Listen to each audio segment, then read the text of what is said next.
guys! Ako yan pala si Mar Ivan Espinola at welcome sa aking vlog! Akala ko, ang bullying nangyayari lang kapag ikaw yung mahina, kapag ikaw yung pinaka hindi matalino sa klase. Pero hindi, nangyayari ata siya sa lahat. Kung noon ang bullying pang-aagaw ng pagkain mo, ng baon mo, ng papel mo, or susuntukin ka, idodrawing ka sa notebook, ngayon iba na. Ngayong araw, pag-uusapan natin ang very importanteng topic, ang bullying.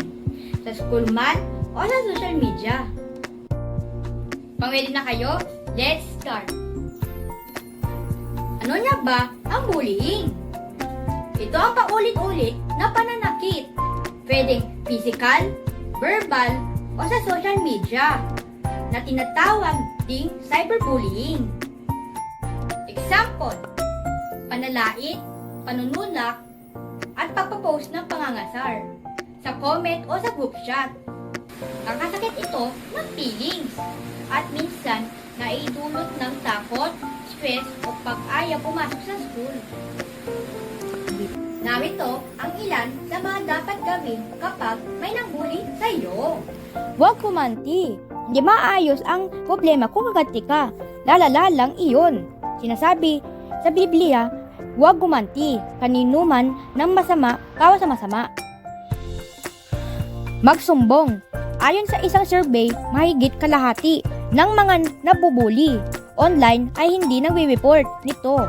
Mawahil dahil sa hiya, lalo na para sa mga lalaki o takot na gantihan sila.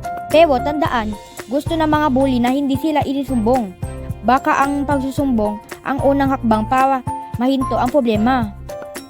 Tandaan, bilang estudyante, pwede tayo maging good example. Maliit man, nakabaitan, malaking epekto ito sa iba. Hindi ko lang bully, mas cool ang maging mabait at maging supportive sa kaklase. Let's choose kindness. Let's be the reason someone smiles today. Let's help build a kinder, safer classroom both online and school. Muli, ako po pala si Mar Ivan Espinola at sama-sama nating sabihin, stop bullying now!